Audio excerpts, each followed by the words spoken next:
Hello, ladies and gentlemen. In the two previous screencasts in this unit, we've seen new scientific ideas, and we've seen how those ideas began to influence people in other areas of thinking, in particular, politics and government. We've looked at the philosophies of Thomas Hobbes and John Locke, two important English political philosophers. We looked at their two views on government, and in today's session, we're going to widen the scope to examine other influential political thinkers in a period that is referred to as the Age of Enlightenment. And so today it is the Age of Enlightenment and the philosophies of classical liberalism.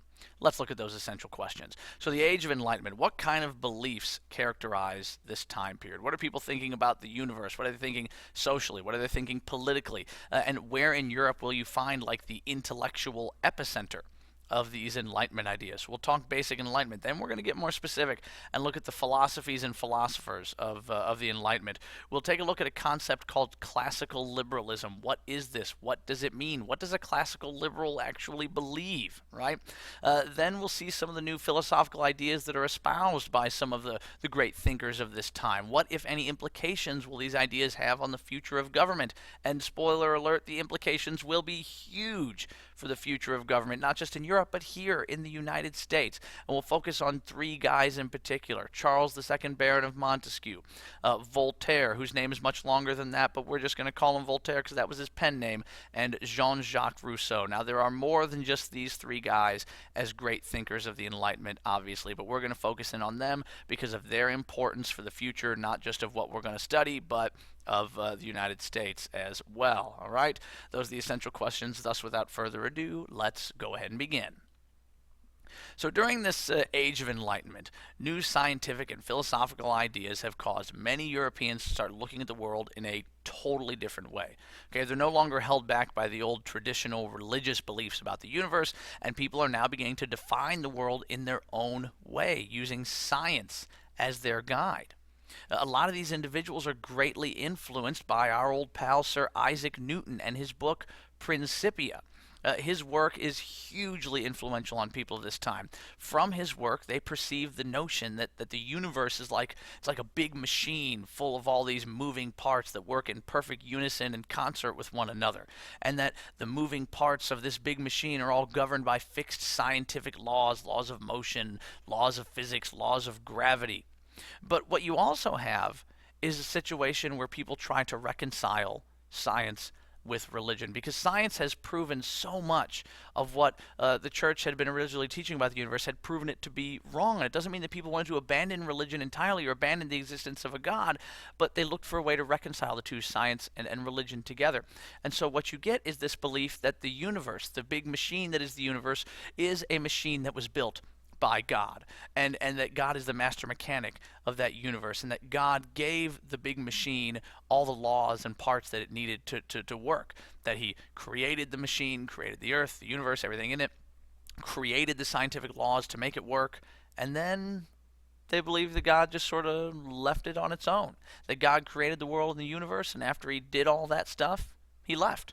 And they believe that God did not influence the universe or influence the world in any way. They believe that God was, of course, an entity to be revered and worshipped, but that you wouldn't find God in the world every day because God created everything and then left it alone to run on its own. This way you reconcile science and religion. And people who believed these things were called deists. This belief was called deism.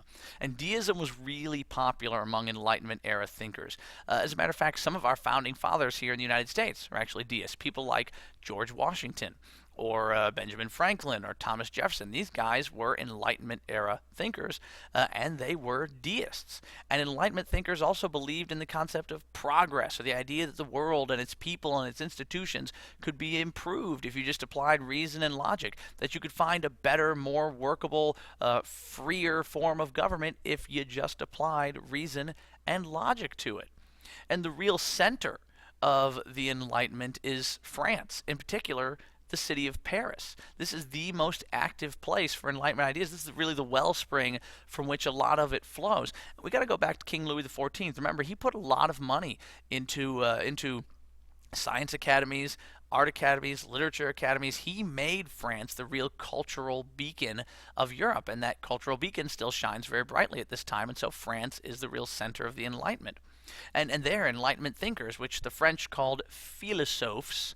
Don't be intimidated by that. It's philosopher without an R at the end. It's the fancy dancy French word for philosopher.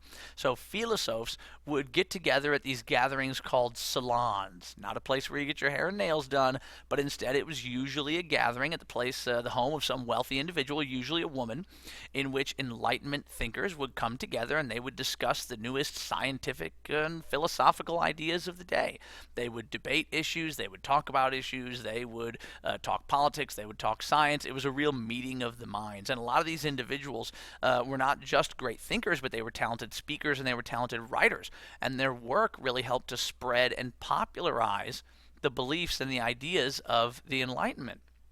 And the main political philosophy of most Enlightenment thinkers is an idea that is referred to as classical liberalism. Classical liberalism. This is the main idea of the Enlightenment. Now, in this sense, the word liberal means change or wanting change. And in France, anyway, it's referring to government. In particular, changing or reforming the type of government that France had. An absolute monarchy, right? And so people who believed in classical liberalism or classical liberals believed in concepts like limited government, rule by the people, protection of natural rights, freedoms, liberties, a lot of the things that we believe in America today. We're actually a country founded on the principles of classical liberalism. And three famous philosophers who worked to spread these classical liberal ideologies were Charles the Baron of Montesquieu, Voltaire, and Jean-Jacques Rousseau. These are the guys we mentioned earlier in the Essential Questions. All three of these individuals were very, very influential in their time, and their ideas would have a major impact on the future of political thought, not just in Europe, but right here in the United States as well. So let's look at these guys, and we'll start with Montesquieu. Now, Montesquieu greatly admired the English government. Yes, he was French. The French and the English don't like each other very much, but what did the English have that the French didn't have? A lot of freedoms and a limited government. He admired the limited government of the English. And Montesquieu in particular promoted the concept of what he called separation of powers, separation of governmental powers. He believed that a government should be divided into three separate branches. He believed there's three types of power in a government: lawmaking power, law enforcing power, and law judging power. And he believed that you need to break those up, separate them into three different branches. He thought there should be a legislative branch to make laws, an executive branch to enforce the laws made by the legislature, and then a judicial branch to interpret the laws and judge when they had been violated or broken. When he writes about these things, he argues that when you have all that power in one place, lawmaking, law enforcing, and law judging power, that's when you have tyranny.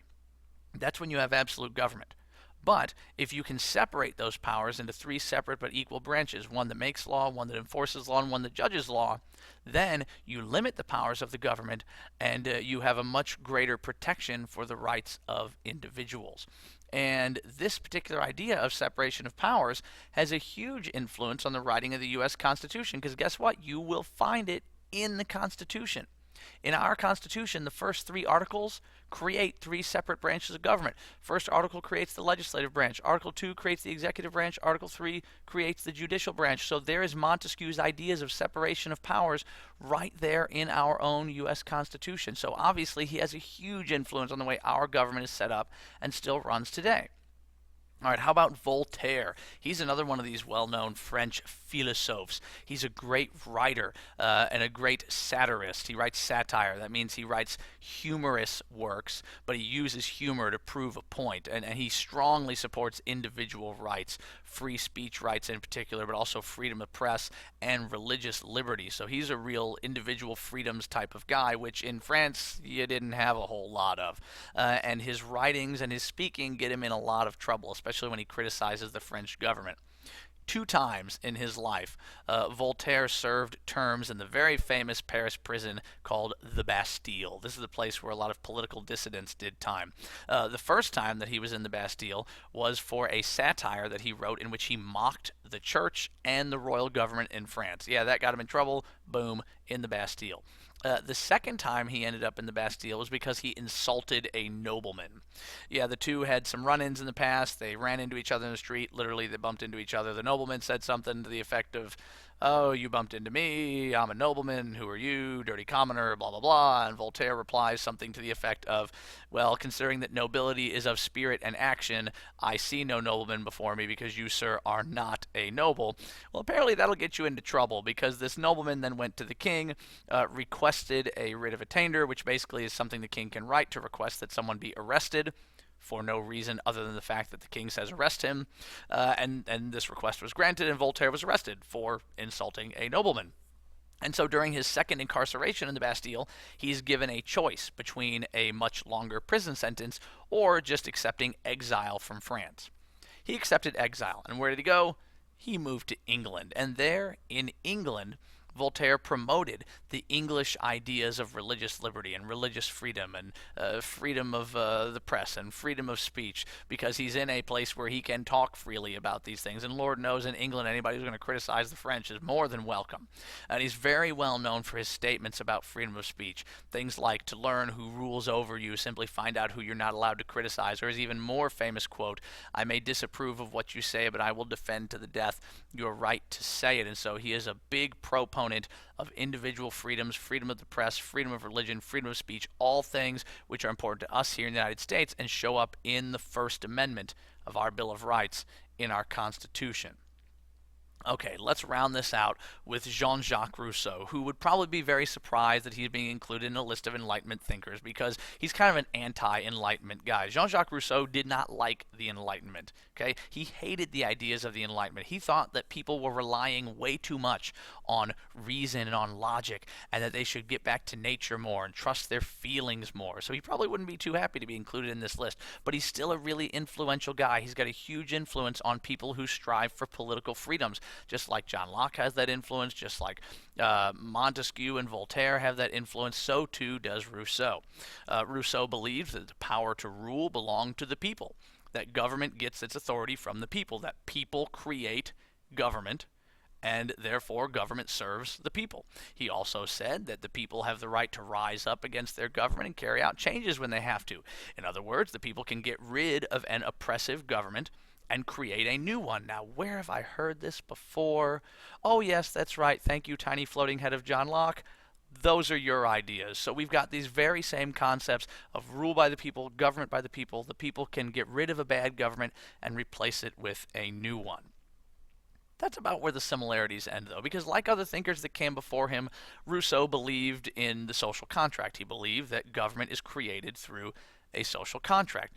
But here's where things get a little bit different, right? Where John Locke said, yeah, it's the government's job to protect the rights of the people. Rousseau believes that as part of the contract, people give up their individual rights to what he calls the general will of the majority. So you give up your individual rights to do whatever it is the majority of society wants. This concept of the general will. Think of it like this. Let's say we have 20 people are all going out for pizza and they decide we're all going to get the exact same kind of pizza. Let's vote on it. 11 people say they want pepperoni, 9 people say they want sausage. Well, what are you going to go with? Pepperoni, because that was the will of the majority. What happens to the people who wanted sausage? You're out of luck. You have to bend to the general will of the majority. And so under this concept that Rousseau speaks of, all people are consigned to follow the will of only a simple majority. And those who oppose the general will have to accept it, or they can be forced to accept it. Or as Rousseau puts it, those who do not desire freedom can be forced to be free. But is that really freedom? Isn't freedom the ability to choose on your own? Doesn't sound like it. This very same concept will be used to justify a lot of the very violent actions that take place during the very violent, very nasty, and very bloody French Revolution, which is coming up in the future. All right, we're going to leave it off there for today, guys. Age of Enlightenment, we saw some of the beliefs that characterize this time period. Deism, beliefs in classical liberalism. We saw that Paris, France, is the real center of the Enlightenment. And we looked at some of the philosophies and the philosophers. We saw what classical liberalism really is and how guys like Montesquieu and Voltaire and Rousseau and their ideas, their philosophies are going to have a huge influence on the politics of Europe and the way that we shape our politics right here in the United States. Well, those are the essential questions, folks. Make sure that you study them and be ready to talk about them the next time that we meet. And as always, until that time, I bid you farewell.